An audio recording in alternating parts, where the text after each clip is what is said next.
ఖచ్చితంగా నీ మంచితనానికి నువ్వు పైకే వస్తావమ్మా. నేను ఏదో ఒకటి నీకు ఆర్డర్ ఇప్పిస్తాను అని చెప్పేసి అంటూ ఉంటాడు.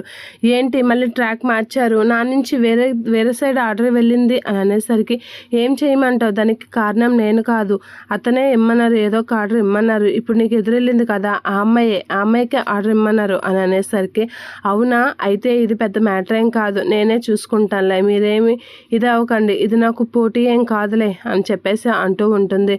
అలా అంటూ ఖచ్చితంగా అమ్మాయికి నాకు కానీ ఆర్డర్ మిస్ చేశారో అని చెప్పేసి అంటూ వార్నింగ్ ఇచ్చి వెళ్ళిపోతూ ఉంటుంది ఆవిడ. ఇక మీనా అయితే చాలా ఆనందంగా స్వీట్స్ పట్టుకొని వచ్చి మామయ్య ఏమన్నారమ్మా వాళ్ళు అని అనేసరికి వాళ్ళు ఏదో ఒక ఆర్డర్ ఖచ్చితంగా ఇస్తామన్నారు, చిన్నదో పెద్దదో ఏదో ఒకటి ఇస్తామన్నారు, ఖచ్చితంగా ఇక నుంచి నాకు ప్రతి ఆర్డర్ వాళ్ళ నుంచి వస్తుందని అనుకుంటున్నాను మామయ్య, ఇది చాలు నాకు అని చెప్పేసి అంటూ ఉంటుంది మీనా. వాళ్ళకి నేను చూపించిన ఇవన్నీ నచ్చాయి కాబట్టి ఖచ్చితంగా వాళ్ళు నాకు ఆర్డర్ ఇస్తారనే అనుకుంటున్నాను అని అంటూ ఉంటుంది. నిజంగా ఇది చాలా మంచి శుభవార్తేనమ్మా అని చెప్పేసి సత్యం అంటూ ఉంటాడు. ఇలానే నీకు మంచి మంచి ఆర్డర్లు రావాలని కోరుకుంటున్నాను అని చెప్పేసి అంటూ ఉంటాడు. మీనా అయితే అవును మామయ్య అని చెప్పేసి అంటూ స్వీట్స్ తీసుకోండి అని స్వీట్స్ ఇస్తూ ఉంటుంది.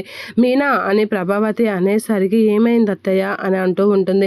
నీకు తెలుసు కదా ఆయనకి స్వీట్స్ తినకూడదని, అయినా స్వీట్స్ ఇస్తున్నావేంటి, అసలు నువ్వేం చేయాలనుకుంటున్నావు, ఏదో ఒక పేరు చెప్పేసి స్వీట్స్ ఇస్తూనే ఉంటున్నావు, అసలు నువ్వేమనుకుంటున్నావు అని ప్రభావతి అనేసరికి మీనాని ఎందుకు తిడుతున్నావు, మీనా నాకు స్వీట్స్ ఇచ్చి నా ఆరోగ్యం చెడగొట్టాలని ఏం అనుకోలేదు, తను ఆనందాన్ని మనతో పంచుకోవాలనుకుంటుంది, ఆ మాత్రం దీనికి ఎప్పుడో ఒక చిన్న స్వీట్ తింటే ఏమి అయిపోదులే అని చెప్పేసి అంటూ ఉంటాడు సత్యం. అలా అనేసరికి ప్రభావతి అలా చూస్తూ ఉంటుంది. అయినా మీనా మంచి స్థాయికి వెళ్తుంది అని అనుకుంటే స్వీట్స్ తింటే మాత్రం ఏమవుతుంది, ఏం కాదు, ఎప్పుడో తింటాను కదా, రోజు తిన్నట్లుగా ఎందుకు అలా ఇదవుతున్నావు అని చెప్పేసి సత్యం ప్రభావతి మైకి విరుచుకు పడుతూ ఉంటాడు. ప్రభావతి అలా చూస్తూ